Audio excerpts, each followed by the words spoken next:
সকলকে জয় যিশু। সকলকে স্বাগত এবং ধন্যবাদ জানিয়ে প্রভু বাক্য নিয়ে চলে আসলাম আরও একটা সুন্দর দিনে। প্রতিটা দিনের মতন আজকের আরও একটা সময় এসে আমরা উপস্থিত হয়েছি।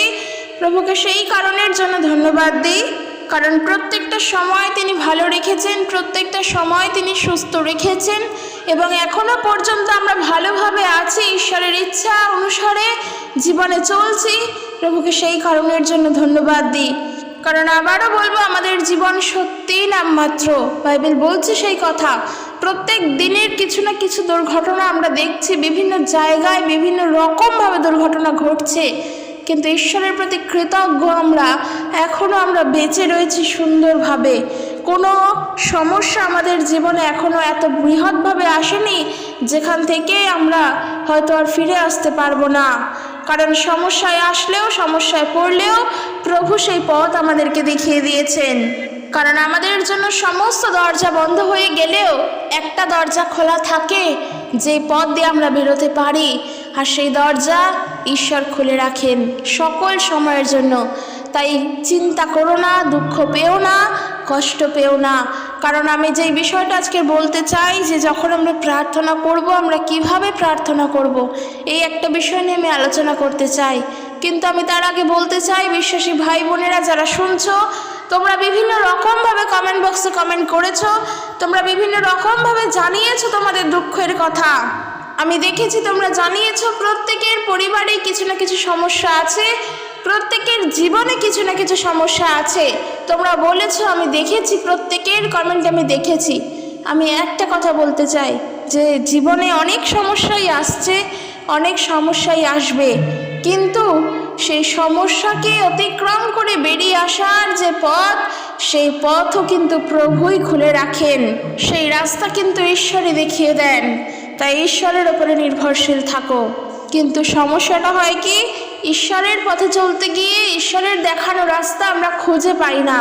যখন আমাদের কোনো বিশেষ কারণের জন্য দেয়ালে পিঠ থেকে যায়, যখন আমরা ঘুরে দাঁড়াতে পারি না, সেই রাস্তাও আমাদের চোখে পড়ে না।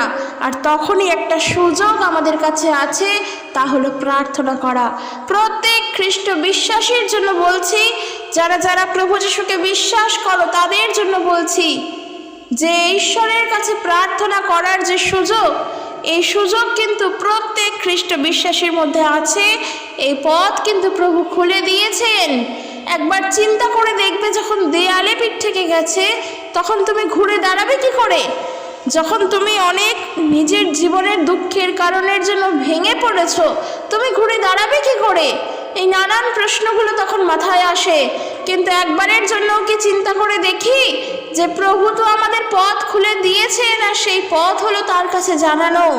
যখন নিজের কথা প্রভুর কাছে জ্ঞাত করব, প্রভু আমাকে উত্তর দেবেন। কারণ ওই যে বললাম, যারা ঈশ্বরকে বিশ্বাস করে তাদের জীবনে সমস্যা আসে সব থেকে বেশি করে, আর যেহেতু তাদের জীবনে সমস্যা আসে, সেই সমস্যার থেকে বেরিয়ে আসার রাস্তাও তারা খুঁজে পায় ঈশ্বরের দেখানো পথ থেকেই।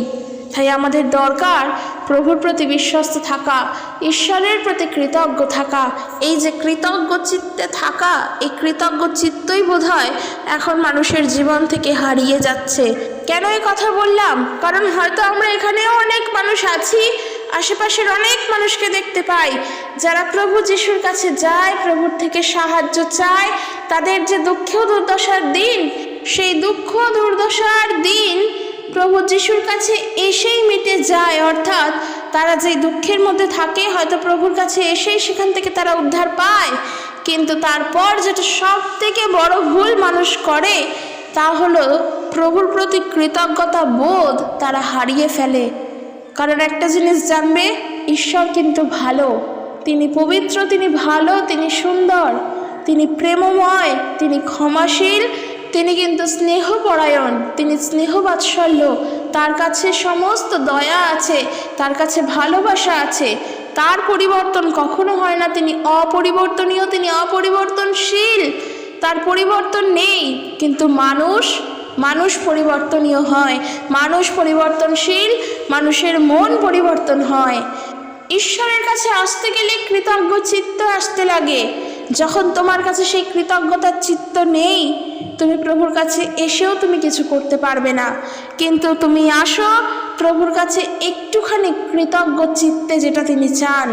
তাই জন্য একটা কথা বলছি, যে যখন তোমাদের দেয়ালে পিঠ থেকে যাচ্ছে, যখন ঘুরে দাঁড়ানোর পথ নেই, যখন আমরা কিছু করতে পারছি না, সেই সময় প্রার্থনা করো।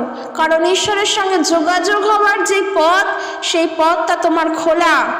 এবং এই পথ যখন খোলা, এই পথ খোলার পরেও তোমার আরও যেটা প্রয়োজনীয় করার বিষয়, যখন এই পথের মধ্য দিয়ে গিয়েই তুমি উদ্ধার পাও, তখন প্রভুর কাছে কৃতজ্ঞ থাকো। আর এই কৃতজ্ঞতা বোধ যদি প্রভুর প্রতি না থাকে, তুমি যতই তার কাছে যাও না কেন, তুমি যতই তার কাছে যা খুশি করো না কেন, তাকে তুমি নিয়ে যা খুশি করো, প্রভু খুশি হন না। তিনি চান যেন আমাদের মধ্যে তার প্রতি কৃতজ্ঞ চিত্ত থাকে। এইটা হলো আমাদের বিষয়। আর আজকের আমি যেহেতু বললাম প্রার্থনার বিষয়টা নিয়ে বলবো, আমি আস্তে আস্তে বলবো, কিন্তু এই যে টপিকটা বলছি কৃতজ্ঞতার বিষয় নিয়ে, যদি আমরা দেখি, যখন নোহের সময় জলপ্লাবন ঘটেছিল, 40 দিন 40 রাত যখন বর্ষণ হয়েছিল, চারিদিকে শুধুমাত্র যখন বন্যা হয়ে গিয়েছিল, এতটুকুনি ডাঙা, শুকনো ডাঙা দেখা যায়নি।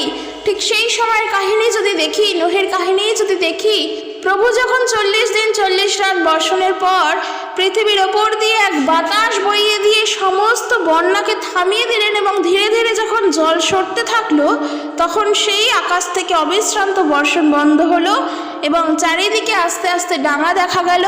আর শেষ পর্যন্ত দেখা যায় কি, যে কোথাও ডাঙা বেরিয়েছে নাকি, নোহ তা পরীক্ষা করে দেখলো। প্রথমে দাঁড়কাক ছেড়েছিল, তারপরে পায়রা ছেড়েছিল। তো ধীরে ধীরে যখন বুঝতে পারলো ডাঙা বেরিয়েছে, তারপর নোহ কি করলো, যখন সেই বিশাল জাহাজ থেকে নোহ এবং নোহর সমস্ত পরিবার আর যা যা ছিল সবাই যখন সেই জাহাজ থেকে বেরিয়ে আসলো, এবং বেরিয়ে আসার সাথে সাথেই কিন্তু নোহ যা করলো, প্রভুর জন্য একটি বেদি তৈরি করলেন, এবং নোহ কয়েকটি সূচি পাখি এবং কয়েকটি সূচি পশু নিয়ে ঈশ্বরের উদ্দেশ্যে নিবেদন করে সেই বেদিতে হোম করলেন। অর্থাৎ আমরা খুব ভালো করে মাথায় রাখবো, আমি আজকের বিষয়ে যেটা নিয়েছি সেটা তো আস্তে আস্তে আসছি, কিন্তু তার আগে কৃতজ্ঞতার বিষয়টা বললাম, যেটা আমাদের হারিয়ে যাচ্ছে। ঈশ্বরের থেকে আশীর্বাদ পাওয়ার পর আজকের আমাদের জীবন থেকে কৃতজ্ঞতা বোধ হারিয়ে যাচ্ছে। সেই সময় নোহকে দেখো, সে এতটা বিশ্বস্ত ছিলেন প্রভুর প্রতি, তিনি এত বুদ্ধিমান ছিলেন, সে শুরুতেই কিন্তু জাহাজ থেকে বেরিয়ে এসেই আগেই প্রভুর জন্য বেদি উৎসর্গ করলেন, এবং সেখানে প্রভুর ধন্যবাদ দিল, প্রভুর প্রতি কৃতজ্ঞ হলেন। কেন হলেন? কারণ ওই অত দিনের বন্যার মধ্যে, যখন প্রায় 1 মাসের ওপরে 1.5 মাসের কাছাকাছি ওই অত দিনের ঝড় বৃষ্টির বন্যার মধ্যে ঈশ্বর যে নোহর পরিবারকে রক্ষা করেছেন, তার জন্য প্রভুর কাছে সে কৃতজ্ঞ রইলেন, প্রভুকে ধন্যবাদ দিলেন, যে একটা বেদি তৈরি করলেন। অর্থাৎ সেই তখনকার প্রথা অনুসারে যেভাবে তারা প্রভুকে ধন্যবাদ দিতেন, ঠিক সেইভাবে কিন্তু নোহ জাহাজ থেকে বেরিয়ে এসে প্রভুকে ধন্যবাদ দিলেন। এই যে প্রভুর প্রতি কৃতজ্ঞ চিত্তে থাকা, এই কৃতজ্ঞ চিত্ত হয়তো আজকের আমাদের থেকে হারিয়ে যাচ্ছে। যখন আমরা প্রভুর কাছে প্রার্থনা করি সমস্যার থেকে বেরিয়ে আসার জন্য, এবং প্রভু আমাদের প্রার্থনা শোনেন, প্রভু আমাদের উত্তর দেন, আর আমরা কি তখন দ্বিতীয়বারের জন্য প্রভুর কাছে ধন্যবাদ দেওয়ার জন্য প্রার্থনা করি? এটা আমাদের কাছে নিজেরা প্রশ্ন করি, যে আজকের আমি যেটা চেয়েছিলাম প্রভু আমাকে দিয়েছেন, তার জন্য কি আমরা নিজেরা প্রভুর কাছে একবারের জন্য ধন্যবাদ দিয়ে প্রার্থনা করি? যদি করে থাকি, তাহলে বলবো সেটা প্রকৃত বুদ্ধিমানের মতন কাজ, যেটা নোহ সেই সময় করেছিলেন। আর যদি না করে থাকি, তাহলে সেটা হলো অকৃতজ্ঞ ব্যক্তির মতো কাজ। ঈশ্বরের প্রতি কৃতজ্ঞ হতে হবে। ঈশ্বর তোমার থেকে কিচ্ছু চায় না, কারণ তার কোনো কিছুরই অভাব নেই। মনে করছো আজকে দামি দামি খাবার দিয়ে তোমার শহরের সেরা মিষ্টির দোকানের মিষ্টিটা এনে তুমি প্রভু যিশুর সামনে রাখবে, কিংবা মনে করছো তাকে তুমি ঈশ্বর বলে সম্বোধন করছো, তার সামনে দিচ্ছ, ঈশ্বরকে দিচ্ছ, অজানা দেবের উদ্দেশ্যে হয়তো সেই মিষ্টি তুমি উৎসর্গ করছো, তুমি জানো না কাকে দিচ্ছ, কিন্তু তোমার মনে একটা আছে তুমি ঈশ্বরকে দিলে। দরকার নেই তার এইগুলো, পৃথিবীর সেরা থেকে সেরাতম জিনিসটাও তার দরকার নেই। কিন্তু এখন যদি মনে হয় তাহলে প্রভুর দরকার কি, উত্তর আসবে কিচ্ছু দরকার নেই। কিন্তু দরকার আছে, কি আছে? আমাদের জন্য দরকার আছে। আর এই আমাদের জন্য দরকার কি? কৃতজ্ঞ চিত্তে প্রভুর কাছে আসা, কৃতজ্ঞ হৃদয়ে তার কাছে আসা। তার কাছে আসো, কৃতজ্ঞ চিত্ত সহকারে আসো, যেটা তিনি চান। তাই এই যে এতগুলো বিষয় বললাম, একটা কথাই বলতে চাই, যখন দেয়ালে পিঠ থেকে যায়, তখন যখন ঘুরে দাঁড়াচ্ছ প্রভুর নাম নিয়ে, আর যখন তুমি সেখানে সফলতা পাও, তোমার প্রয়োজন তখন তোমার নিজেকে সম্পূর্ণভাবে প্রভুর কাছে সমর্পণ করা। কারণ ওই জিনিস যদি করতে পারি, তাহলে আমরা প্রকৃতই বিশ্বাসের পথে এগোচ্ছি এবং আমরা ঈশ্বরের আশীর্বাদও পাবো। কিন্তু নিজেকে সমর্পণ করতে হবে প্রভুর কাছে, করতে হবে। আর আমরা যদি সেই সময় আশীর্বাদ দরকার ছিল, প্রয়োজন দরকার ছিল, প্রভু যিশু দিয়ে দিয়েছেন, আশীর্বাদ পেয়ে গিয়েছি, আর আমার প্রয়োজন নেই, আর আমার দরকার নেই, এখন আমি প্রভু যিশুর নামকে নিন্দা করলেও আমার কিছু আসে যায় না। এখন আমি যিশুর নামকে ইচ্ছে মতো নিন্দা করতে পারি, আমি আমার মতন চলবো। এই রকম মানসিকতার মানুষ যদি আমরা হই, আমাদের মতন অকৃতজ্ঞ ব্যক্তি আর একটাও নেই। এটা শুনতে খারাপ লাগলে এটা সত্য। নিজের কাছে প্রশ্ন করে তখন দেখতে লাগে, নিজেকে তখন প্রশ্ন করে দেখতে লাগে, নিজেকে তখন চিন্তা করে দেখতে লাগে যে আমি কি করছি। তাই এতটা নীচ মানসিকতার মানুষ আমরা যেন না হই। একে অপরের সঙ্গে, মানুষের সঙ্গে কি ব্যবহার করছি তার বিচার ঈশ্বর করবেন। কারণ আমরা মানুষের সঙ্গে কি আচরণ করছি কি না করছি সেটা ঈশ্বর জানেন, ঈশ্বর দেখছেন, সেই স্থান তার, তিনি তার বিচার করবেন, সেই ভার তার উপরে ছাড়ো। মানুষে কি করলো তার বিচার আমরা মানুষ হয়ে যেন না করি, কিন্তু আমরা ঈশ্বরের প্রতি কিরূপ চলছি এটা আমাদের দেখার দায়িত্ব। কারণ এইখানেও বিচার আমি করছি না, আমি শুধুমাত্র জানালাম, শিক্ষাটা আমরা নিলাম, শিক্ষাটা আমরা গ্রহণ করলাম বাইবেল থেকেও, নোহের ওই জীবন থেকেও। এটা শিক্ষা গ্রহণ করা। শিক্ষা আমরা কেন গ্রহণ করি? কারণ আমাদের ভুল থাকলে সেই ভুল সংশোধন করে যেন সঠিকভাবে এগোতে পারি, এটাই তো হলো শিক্ষা। তো বাইবেল থেকে সেই শিক্ষা আমরা পেয়েছি, আর আমিও তোমাদের কাছে তাই বললাম, বিচার আমি কারোর করব না, সেটা আমার দায়িত্ব নয়, কিন্তু আমরা শিক্ষা গ্রহণ করব। আর আমি ওটাই বললাম যেন এই কৃতজ্ঞতার চিত্ত প্রভুর প্রতি আমাদের থাকে, এই বিষয়টা আমাদের মাথায় রাখা উচিত। তো যেই বিষয় নিয়ে আজকের আলোচনা করব বললাম, তা হলো, আমি তোমাদের কমেন্ট দেখেছি, তোমাদের সমস্যার কথাগুলো দেখলাম, নানা রকমের সমস্যা আমাদের জীবনে। একটা জিনিস জানবে, দুঃখ জীবনে আসছে, কিন্তু জীবনে দুঃখ কষ্ট নিয়েই শুধু আমাদের জীবন নয়, সেই দুঃখকে অতিক্রম করে যখন তুমি সেই দুঃখের মধ্য দিয়ে ঈশ্বরের আরাধনা করতে পারছো, ঈশ্বরকে ধন্যবাদ দিতে পারছো, তোমার জীবন সেইখানেই। কারণ তোমার জীবনে দুঃখ তখন দুঃখ বড় নয়, তখন তোমার জীবনের লক্ষ্য হবে ঈশ্বরের আরাধনা করা, ঈশ্বরের গৌরব করা। তুমি যে জীবনে সুন্দরভাবে এই সময়টুকুনের জন্য বেঁচে আছো, তার জন্য তাকে ধন্যবাদ দেওয়া। কারণ মানুষ যখন দুঃখময় জীবনে প্রবেশ করে, মানুষের নানা চিন্তা ভাবনার মধ্য দিয়ে মানুষ নানা ভুল পথও বেছে নেয়, নানা ভুল পথ, ভুল রাস্তা তখন তারা ধরে। কিন্তু একটা কথা জেনে রাখবে, যখন ঈশ্বরকে জানো, যখন প্রভু যিশুকে জানো, আমি পার্টিকুলারলি বলছি, প্রভু যিশুকে জানো, ভুল পথ কিন্তু তিনি তোমাকে দেখান না। কারণ তিনি চান তুমি সত্যের পথেই থাকো, সত্যকে ধরেই চলো, সত্যভাবেই জীবনে এগোও। তাই কারণের জন্য আমাদের সমস্ত দুঃখ কষ্টের দুর্দশা যন্ত্রণার কথা ঈশ্বরের কাছে যে বলতে পারবো, সেই সুযোগ আমাদেরকে তিনি করে দিলেন। কারণ একটু যদি তাকিয়ে দেখি জগতের দিকে, আমরা যদি একটু অন্য ধর্মের দিকে তাকিয়ে দেখি, ধর্মের কথা এখানে বললাম কারণ আমাদের দেখতে হবে, ওই বিষয়গুলোকেও জানতে হবে। আবারও বলছি, প্রতিদিনের অন্যান্য ভিডিওর মধ্য দিয়ে যেমন বলি যে সত্য আমাদেরকে চিনে নিতে হবে। তো যেটা বলছিলাম যে আমরা যদি একটু অন্য ধর্মের দিকে তাকিয়ে দেখি, বিশেষ করে হিন্দু ধর্মের দিকেই যদি তাকিয়ে দেখি, হিন্দু ধর্মের প্রত্যেকটা শুভ আচরণে, প্রত্যেকটা শুভ কার্যে এবং প্রত্যেকটা পবিত্র কার্যে কিন্তু একজন করে পুরোহিত থাকেন। আর এই পুরোহিতের কাজ কি? আমরা ঈশ্বরের কাছ থেকে যেটা চাই সেটা সর্বপ্রথম পুরোহিতকে জানাই, তারপর পুরোহিত আমাদের হয়ে ঈশ্বরের কাছে চায়। যদি আমরা হিন্দু ধর্মে দেখি, বিশেষ করে দেখবে একটা জিনিস, যখন আগেও আমাদের বাড়িতে যারা আমরা হিন্দু ব্যাকগ্রাউন্ড থেকে আসছি, আমাদের বাড়িতে যখন বিশেষ পূজার্চনা হতো, যখন আমরা যিশুকে জানতাম না, আমাদের বাড়ির নামে, আমাদের বাড়ির প্রত্যেক সদস্যের নামে পূজা দেওয়া হতো, সেই দেবদেবীর কাছে পূজার্চনা করা হতো। আমরা কি ডাইরেক্ট করতাম? না, আমরা ডাইরেক্ট করতাম না। আমরা সেই ব্রাহ্মণ বা পুরোহিতকে ডাকতাম, তার কাছে পুজো রাখতাম, তিনি আমাদের হয়ে পূজা সেই দেবদেবীর উদ্দেশ্যে উৎসর্গ করত। তাই তো আমরা সবাই জানি, আমাদের বাড়িতে যাদের হতো আমরা জানি। আর ঠিক এই জায়গাতেই আমার প্রশ্ন, যে ঈশ্বরের সঙ্গে যদি আমাদের ব্যক্তিগত সম্পর্ক থাকে, তাহলে আমরা কেন নিজেরা ডাইরেক্ট, কেন আমরা পারবো না ঈশ্বরের কাছে সে কথা বলতে? কেন আমরা পারবো না? আর সেই পথটা দেখো প্রভু যিশুর কাছে এসে খোলা। যখন তুমি প্রভু যিশুকে জানলে, তোমার সঙ্গে ঈশ্বরের সম্পর্ক স্থাপন হলো, আর আমরা এখন ঈশ্বরের সঙ্গে সরাসরি কথা বলতে পারি। তাই তো আমরা যখন প্রার্থনা করি, কার কাছে প্রার্থনা করি? সেই স্বর্গস্থ পিতা সর্বশক্তিমানের কাছে প্রার্থনা করি। কার নামেতে চাইছি? প্রভু যিশুর নামেতে চাই, পবিত্র আত্মার সাহায্যে প্রার্থনা করি। কিন্তু করছি কার কাছে প্রার্থনা? স্বর্গস্থ পিতা সর্বশক্তিমানের কাছে করছি। আর কারণ মধ্য দিয়ে আমাদের প্রার্থনা তার কাছে পৌঁছচ্ছে না যে একজন সাধারণ মানুষের মধ্য দিয়ে পৌঁছবে না।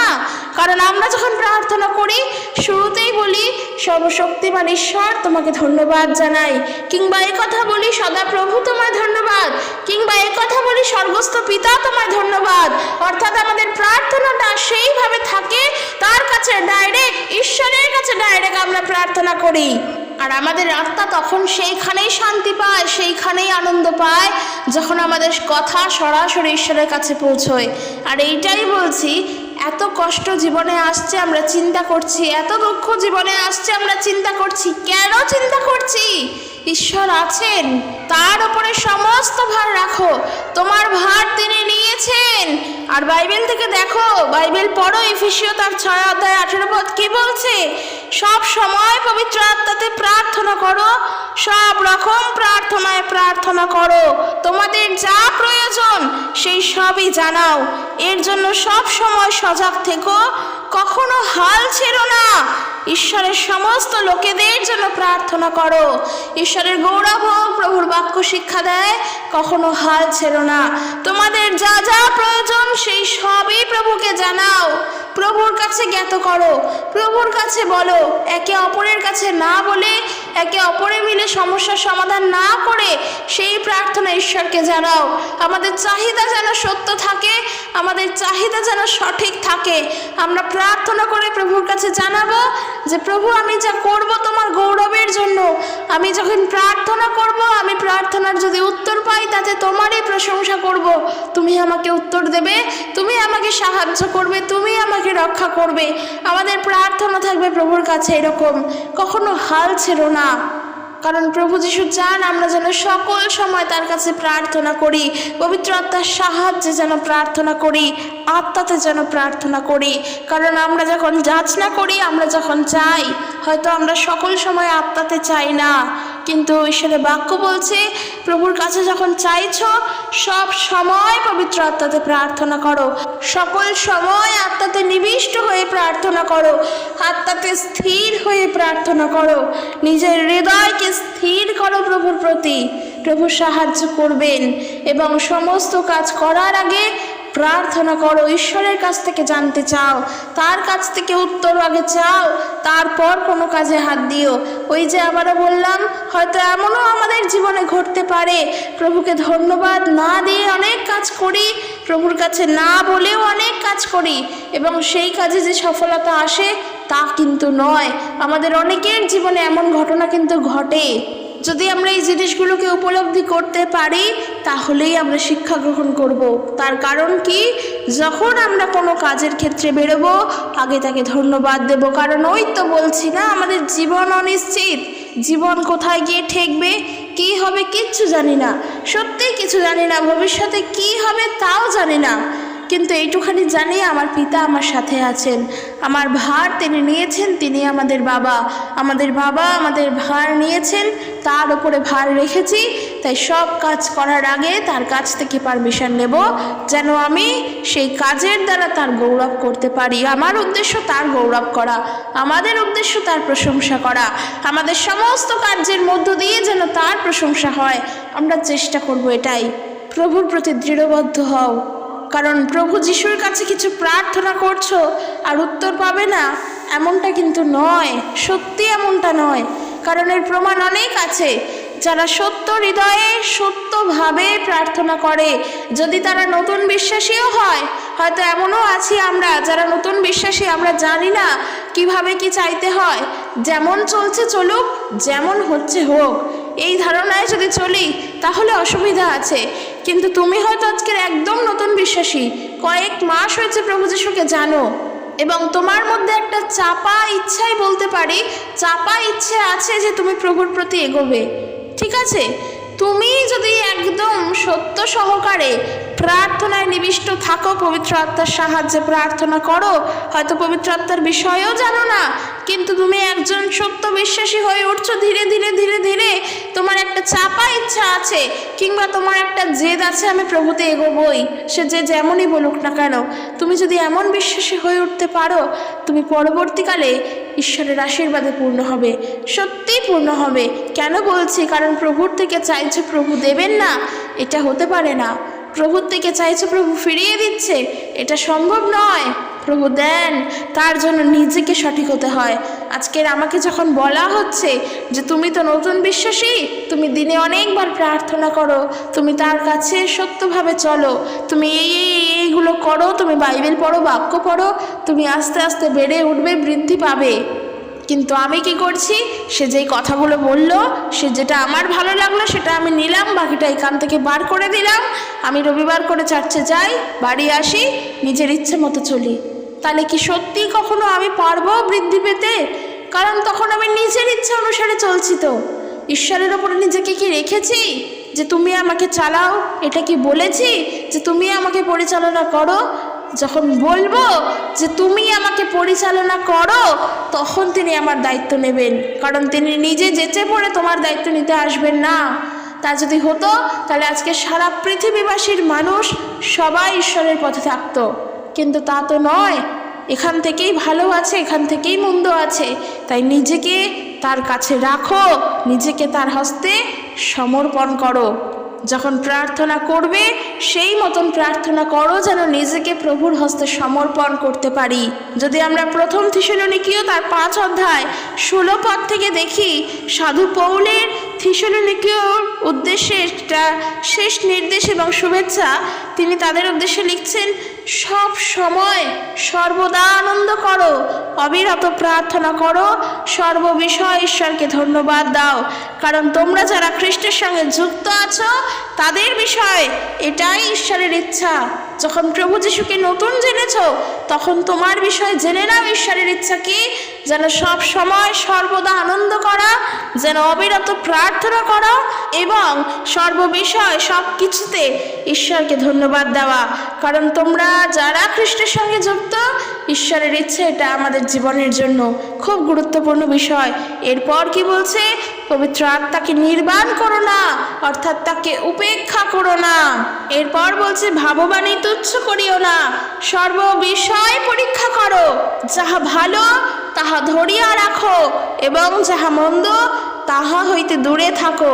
23 পদে যেটা বলছে, আর শান্তির ঈশ্বর, অর্থাৎ ঈশ্বর কিন্তু শান্তির, তিনি আপনি অর্থাৎ তিনি তোমাদিগকে সর্বতভাবে পবিত্র করুন এবং তোমাদের অবিকল আত্মা, প্রাণ ও দেহ আমাদের প্রভু যীশু খ্রিস্টের আগমনকালে অনিন্দনীয় রূপে রক্ষিত হোক। এই বাক্য আমাদের শিক্ষা দেয় আরও একটি বারের জন্য, যেন আমরা নিজেরা প্রভুর প্রতি বিশ্বস্ত থেকে নিজেকে মন্দ থেকে দূরে রাখতে পারি। ওই যে বললাম, যখন দেয়ালে পিঠ থেকে যায়, কিচ্ছু করার উপায় থাকে না, আমরা মন্দ পথকেও কিন্তু ধরি তখন। কিন্তু বাইবেল শিক্ষা দিচ্ছে কি? অবিরত প্রার্থনা করো, প্রার্থনা করো, অবিরত প্রার্থনা করো, তাকে ধন্যবাদ দাও এবং তিনি যা বলছেন তা শোনার চেষ্টা করো, যেন আমরা পবিত্র নিষ্কলঙ্কভাবে থাকতে পারি, সত্যভাবে যেন থাকতে পারি, তার জন্য প্রার্থনা করো। আজকের অনেকজন অনেক রকম কমেন্ট করেছো তোমরা, আমরা দেখলাম। আমি তাই জন্য আজকের এই বিষয়গুলো বলা, কারণ আমরা দুঃখের সময় ভেঙে পড়ি, দুঃখের সময় চিন্তা করি, কিন্তু জানবে দুঃখের সময়ও প্রভু তোমার সঙ্গে আছেন। তিনি তোমাকে ছাড়েননি, তিনি তোমার হালকে ছাড়েননি, তিনি তোমার হালকে ধরে রেখেছেন। তাহলে আমরা কেন প্রার্থনা করতে করতে হাল ছাড়বো? আমরা কেন অধৈর্য হয়ে পড়ে হাল ছেড়ে দেব? কেন আমরা সেই সময় প্রভুর কাছ থেকে সরে যাব? কারণ ঈশ্বর হলেন শান্তির ঈশ্বর, তার শান্তি আমাদের প্রতি বর্তাবে যদি আমরা তার পথে থাকতে পারি। সেই কারণের জন্য বলা, অবিরত প্রার্থনা করো, অবিরত চাও, যখন যা প্রয়োজন তা প্রভুর থেকে চাও, সত্য সহকারে চাও, সত্যভাবে চাও, প্রভু তা দেবেন। প্রভু তার সময় অনুসারে তিনি তা দান করবেন। কোনোভাবে ভেঙে পড়ো না, কোনোভাবে মন্দের পথকে ধরো না। যদি মন্দের পথের চিন্তা আসে তখনই প্রার্থনা করো, জানবে ওই সময়টা তোমার জীবনে একটা পরীক্ষা আসছে। আর যে ব্যক্তি পরীক্ষার সময় ধৈর্য ধরে থাকতে পারে, যে ব্যক্তি পরীক্ষার সময় বিশ্বাসে প্রভুর প্রতি আরও স্থির থাকতে পারে, সে প্রকৃত একজন খাঁটি বিশ্বাসী হয়ে গড়ে ওঠে। তাই আমাদের দরকার, নিজের কাছে সব সময় বলি, নিজেরা সব সময় প্রার্থনা করি যেন প্রভুর পথে চলতে পারি, তাই না? সব সময় আমরা এই প্রার্থনা করি। তো এই যে প্রার্থনা করি, এই যে কথাটা বলি যেন প্রভু তোমার পথে চলতে পারি, তাই তুমি সাহায্য করো, তো এই কথাটা পালন করার জন্য প্রত্যেকটা মুহূর্তে আমাদের জীবনে পরীক্ষা আসে। ঠিক সেই সময়গুলো আমাদের এই কথাগুলো মাথায় রাখতে লাগবে যে আমি তো প্রার্থনা করি যেন প্রভুর পথে চলতে পারি। তাহলে যখন আমার জীবনের আজকের পরীক্ষা এসেছে, আমি প্রার্থনাতেই থাকবো, আমি প্রভুর পথে চলবো, যেন আমাদের হৃদয়ে এই বিশ্বাসটা থাকে। আর যদি এমন কোনো ভাই বোনেরা এই ভিডিও দেখে থাকো যারা নতুন দেখছো, মনে করছো যাদের জীবনে সমস্যা, তাই তোমরা দেখছো, তাই তোমরা এসেছো, এই ভিডিওটা এসেছে তোমাদের কাছে ইউটিউবের মধ্য দিয়ে তোমরা দেখছো, তাদের জন্য আমি বলছি, যদি দেখে থাকো তাদের জন্য আমি বলছি যে প্রভু যিশুকে বিশ্বাস করো। প্রভু যিশুকে বিশ্বাস করে নিজের ভার প্রভুর ওপরে ছেড়ে দেখো, তার কাছে প্রার্থনা করে বলো যে প্রভু আমি তোমাকে জানি না, আমি তোমাকে চিনিও না, তুমি কি করতে পারো আমি সেটাও জানি না, কিন্তু আমি এটা জানি তুমি আমাদেরকে সাহায্য করো। আমি তাই তোমার কাছে সাহায্য প্রার্থনা কামনা করি। তুমি আমার সমস্ত কথা জানো। তুমি যদি প্রভু হও তাহলে তো তুমি আমার মালিক, তুমি তো আমার মালিক, কারণ তুমি আমার প্রভু। আমি তোমাকে প্রভু বলে ডেকেছি। তুমি আমার ভার জানো, তুমি আমার ভার নাও। আমি কি চিন্তায় আছি সেটা তুমি জানো, তুমি আমাকে রক্ষা করো। এই প্রার্থনা প্রভুর কাছে জানাও। প্রার্থনা করা মানে আহামরি কিছু নয়, প্রার্থনা করা মানে অনেক কিছু না, শুধুমাত্র নিজের কথা জানানো। আর যখন নিজের কথা বলা শেষ হয়ে যায় তখন শুধুমাত্র একটা কাজ করতে হয়, যেই কথাগুলো বললে তুমি, সেই কথা বলার শেষে তোমাকে বলতে হয় এই প্রার্থনা প্রভু যিশুর নামেতে চাই, তারপর আমেন বলতে হয়। তাহলে সেই প্রার্থনা গ্রাহ্য হয়, তাহলে সেই প্রার্থনা প্রভু গ্রহণ করেন। কারণ আমরা যখন আমেন বলি তার অর্থ হলো কি, আমি যেটা চাইলাম সেটাই হবে। এই বিশ্বাসটা আমাদের আছে, আমি যা যা বললাম সেটাই হবে, এই বিশ্বাস সহকারে চাও, প্রভু তোমাকে দেবেন। বাইবেল সে কথা বলছে, প্রভু যিশু সে কথা বলছেন। তাই আমাদের উচিত সব সময় সর্বদা সব রকমভাবে যেন প্রভুতে স্থির থাকি, পবিত্র আত্মাতে যেন প্রার্থনা করি। বারবার এক কথাগুলো বলা একটাই কারণ, যেন আমরা এইভাবে চলি। কারণ হয়তো একদিন ঈশ্বরের বাক্য না শুনলে আমরা অনেক কিছু ভুলে যাই, তাই বারবার প্রত্যেকটা সময় প্রত্যেকটা দিন এই কথাগুলো আমাদের স্মরণ করা উচিত। প্রত্যেকটা সময় যদি প্রভুকে স্মরণ করে থাকো, এইভাবে প্রার্থনা করা উচিত। সেটা যেমন মুহূর্ত হোক না কেন, দুঃখ আসছে, দুঃখকে আমরা অতিক্রম করতে পারবো, প্রভু যিশুর নামেতে আমরা জয়ী হব, এই বিশ্বাস আমাদের প্রভুর প্রতি আছে। আর যখন আমরা দুঃখকে অতিক্রম করে আসব, তখন আমরা প্রভুর কাছে গিয়ে ধন্যবাদ দেব, তাতে প্রভু খুশি হন, কারণ তার প্রতি আমরা কৃতজ্ঞ, তিনি চান সেটাই। তো চলো আমি আজকের ভিডিও এখানে শেষ করছি। তবে তার আগে বলে রাখি, তোমরা কোনো রকম কোনো দুঃখ কষ্টের সময়েই যেন কোনো ভুল স্টেপ না নাও, সেই দিকে খেয়াল রেখো। যদি ভুল চিন্তাধারাও আসে, জানবে দিয়াবল সেখানে কাজ করে, মন্দতা সেখানে কাজ করে, নেগেটিভিটি সেখানে কাজ করে, নেগেটিভ এনার্জি সেখানে কাজ করে, মন্দ আত্মা সেখানে কাজ করে। আর ঈশ্বর কিন্তু মন্দের নয়, তিনি পবিত্র, তিনি ভালো, তিনি পজিটিভ এনার্জি আমাদের মধ্যে দেন, তিনি পবিত্রতার সঙ্গে আমাদেরকে ধরে রাখেন। তিনি যেন আমাদেরকে সব সময় ধরে রাখেন, আমরা যেন নিজেরা সব সময় নিজেদেরকে প্রভুর প্রতি সমর্পিত রাখতে পারি, সেই প্রার্থনা করব। তাই যখন মন্দতা আসছে সেখানেও প্রভুর গৌরব করো, কারণ সেখানে প্রভুর গৌরব হচ্ছে মানে প্রভুর প্রশংসা হচ্ছে, মানে জানবে তুমি মন্দতা তোমার জীবনে কাজ করতে পারবে না, কারণ তখন তোমার আত্মা প্রভুতে স্থির। সেখানেও তুমি প্রভুর প্রশংসা করছো, তোমার জীবনে মন্দ থাকা সত্ত্বেও ঈশ্বর সেখানে খুশি হন, প্রভু সেখানে খুশি হন, দিয়াবল সেখানে ভয় পায়। তাই আমরা প্রভুতে স্থির থেকে প্রভুর প্রতি এই বিশ্বাসে চলব, যেন আমরা সব সময় প্রভুর ধন্যবাদ করতে পারি। এ কথা বাইবেল বলছে, কথা আমি বলছি না। সদা সর্বদা তাকে ধন্যবাদ দাও। তো আমরা সকল সময় সদা প্রভুর গৌরব করব, তারই প্রশংসা করব। আসুক জীবনে দুঃখ, সেই দুঃখতেও আমরা প্রভুরই প্রশংসা করতে চাই। আসুক জীবনে কষ্ট, প্রভুরই প্রশংসা করব, কারণ তিনি প্রশংসনীয়, তিনি প্রশংসা পাওয়ার যোগ্য। আমরা তার উপরে নির্ভর করি। তো চলো আজকের এখানে শেষ করছি। ভিডিওটি কেমন লাগলো জানিও, অবশ্যই ভিডিওটি শেয়ার করে দিও। যারা যারা বিভিন্ন দুঃখ কষ্টতে আছে তাদের সবার কাছে পৌঁছে দাও ঈশ্বরের এই পবিত্র বাক্য। তারা শুনুক, তারা শান্তি পাবে। ঈশ্বর তার আপন বাক্যের দ্বারা প্রত্যেকের কাছে আশীর্বাদ যুক্ত করুক। জয় যিশু। Praise the Lord.